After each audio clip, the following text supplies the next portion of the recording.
programa Viver com Fé e Saúde com muita alegria, né, gente?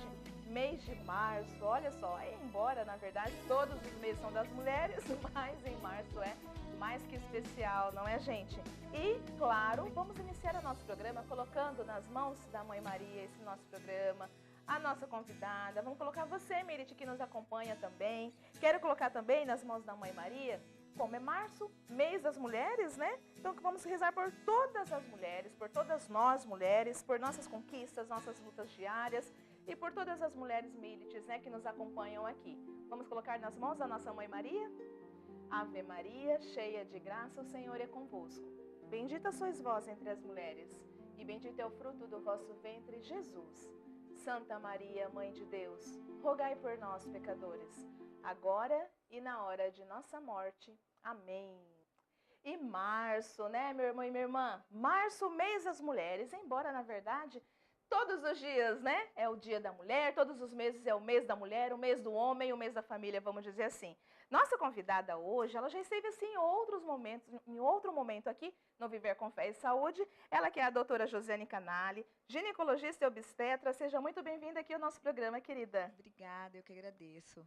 Muito bom, até porque nós tínhamos combinado que você retornaria, né? Exatamente. E Estou eu aqui de falando, novo. não é? E falando também, mais uma vez aqui, sobre um tema tão importante, tão relevante, sobretudo a saúde da mulher, não, doutora Isso. Josiane? Nessa semana nós falaremos, gente, olha, sobre câncer de colo de útero. Muito importante falarmos sobre isso, não? Exatamente. É um tema muito polêmico, muito importante, necessário, né? É um assunto muito tem crescido cada vez mais, né? A estatística e a incidência da doença, né? É assustadora, né? Então a Olha gente só. precisa cada vez mais fixar e falar para todo mundo se conscientizar da importância da doença. Exato. Tem o Outubro Rosa, que se fazem, né, campanhas nesse sentido, né, de conscientização, sobretudo para poder fazer exame, né, Isso. doutora Josiane? Mas em relação ao câncer de colo de útero, o que é o colo de útero na realidade, doutora?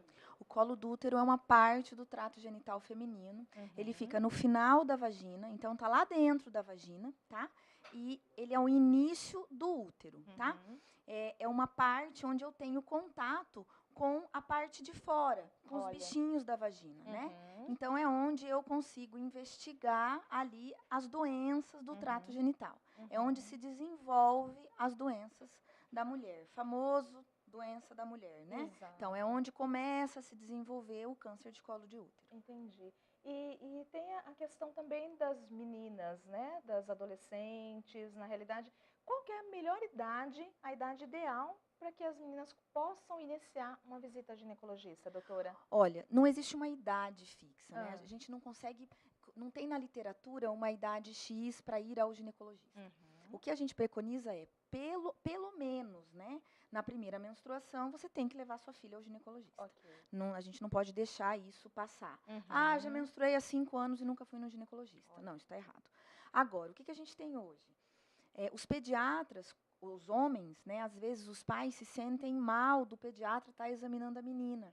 Então, o que eu recebo muito é os colegas encaminharem as menininhas para a gente estar examinando. Entendi. Porque, às vezes, tem o início de algum corrimento, né, alguma sujeirinha na calcinha por conta de higiene, por conta de alguma sujeirinha na escola, alguma coisa assim.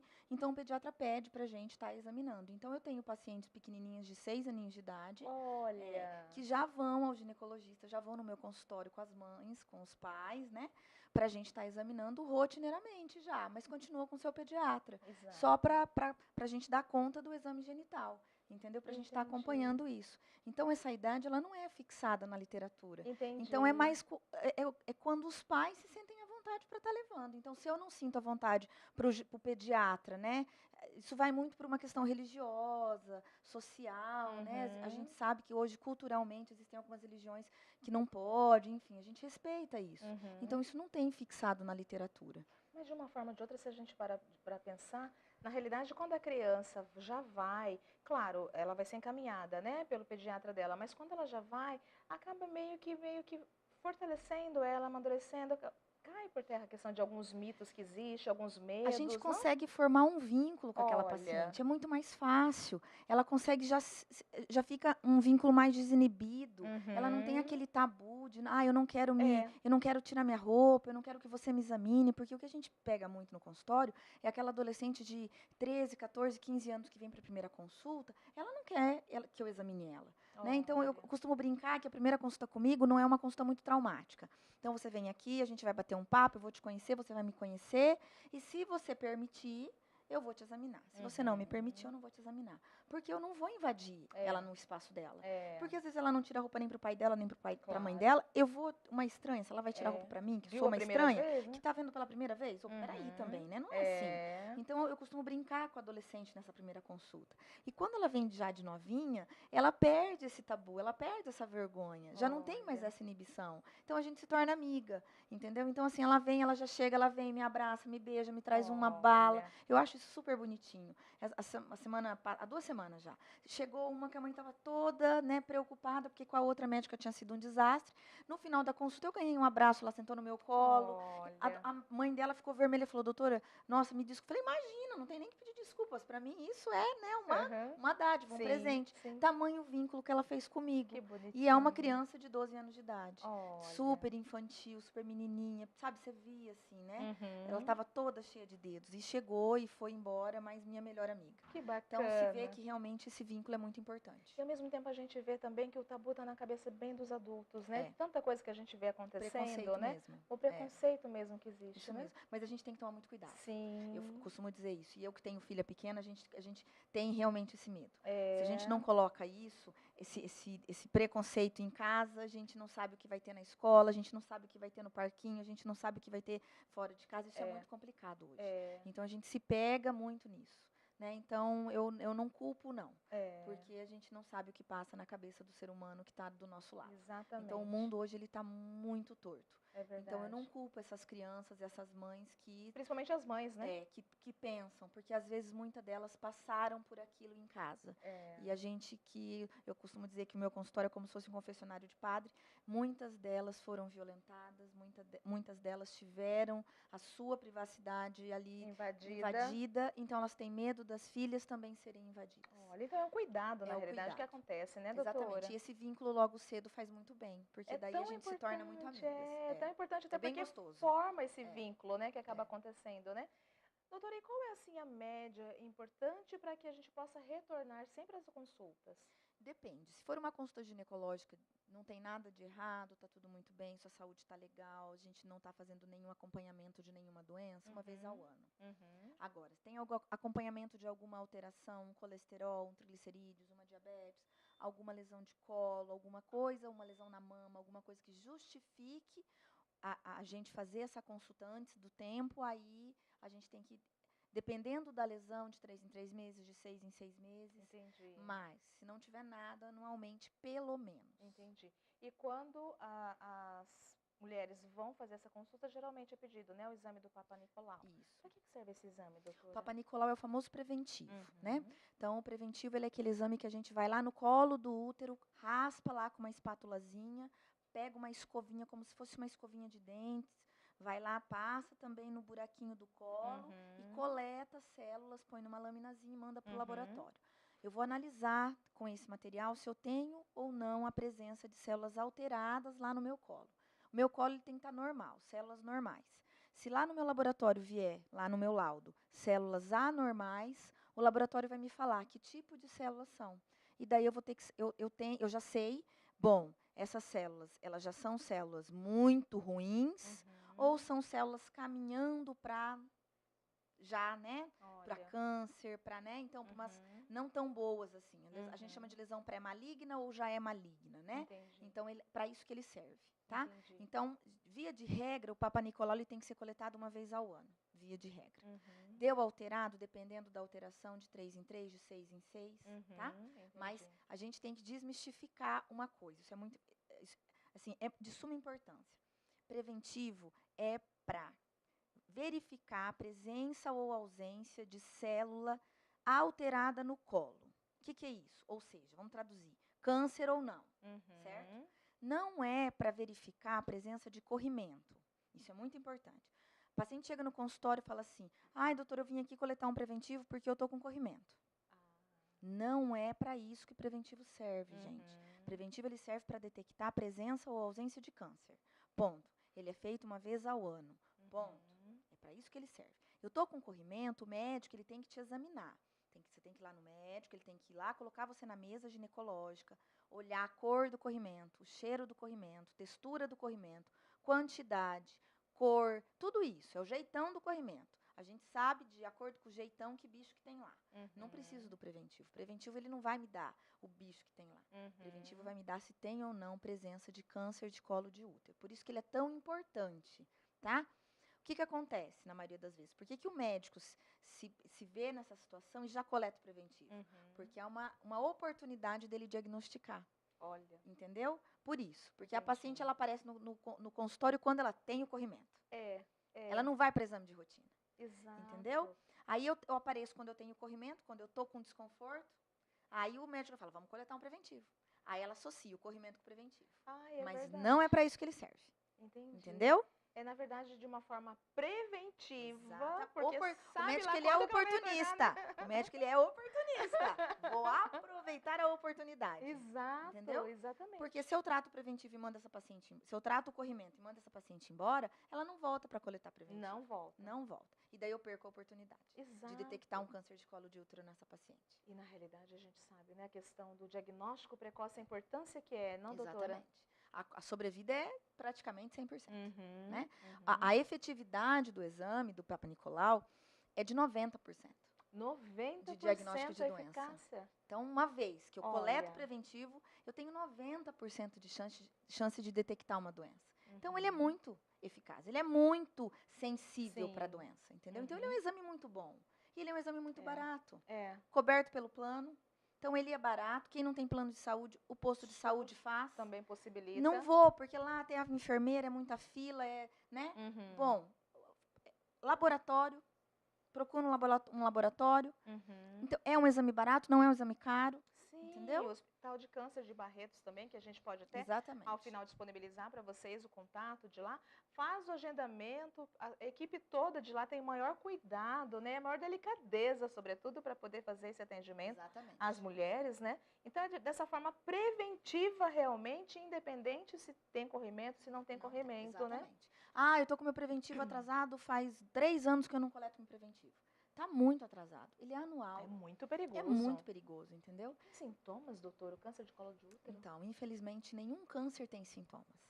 Bom se tivesse, né? Que ele daria pra gente sinais. Silencioso, traiçoeiro. Exatamente. Ele vem sorrateiro ali, quietinho, né? O que ele pode dar quando ele tem um estágio mais avançado? Um corrimento de cheiro estranho, ele pode causar. Sangramento, um sangramento transvaginal fora do período menstrual, estranho também. Dor na relação sexual ou sangramento após a relação sexual. Em casos mais avançados, eu posso ter uma dor abdominal, uma dor na barriga estranha. Eu posso ter relação com hábitos intestinais, então aquela frequência de ir no banheiro fazer cocô alterada, ou de fazer xixi, uma alteração também urinária, mas em casos mais avançados, né? Então, assim, mas quando eu tenho esses sintomas, a minha chance de sobrevida já é bem pequena. Eu tenho um câncer bem avançado. Existem alguns cuidados no sentido de uma prevenção em relação ao colo de útero, ao câncer de colo de útero? Existe. A prevenção é assim, quando a gente pensa em prevenção, a gente pensa em fatores de risco.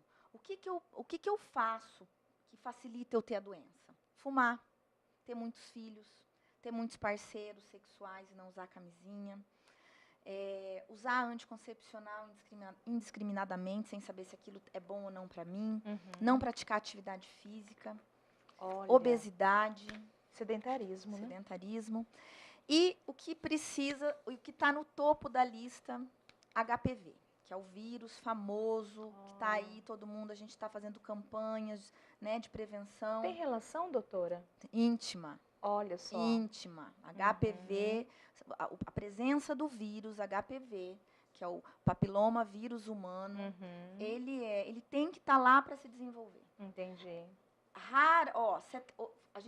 Existe um estudo do INCA que 75% da presença de um determinado tipo de câncer que eles estudaram, existia a presença do HPV. Olha. Então, 75% é muito alto. É muito alto. E a gente já está, hoje, a gente já sabe que o HPV está presente em câncer de colo de útero, reto, ânus, boca, língua, laringe, traqueia, não só de adultos, de recém-nascidos.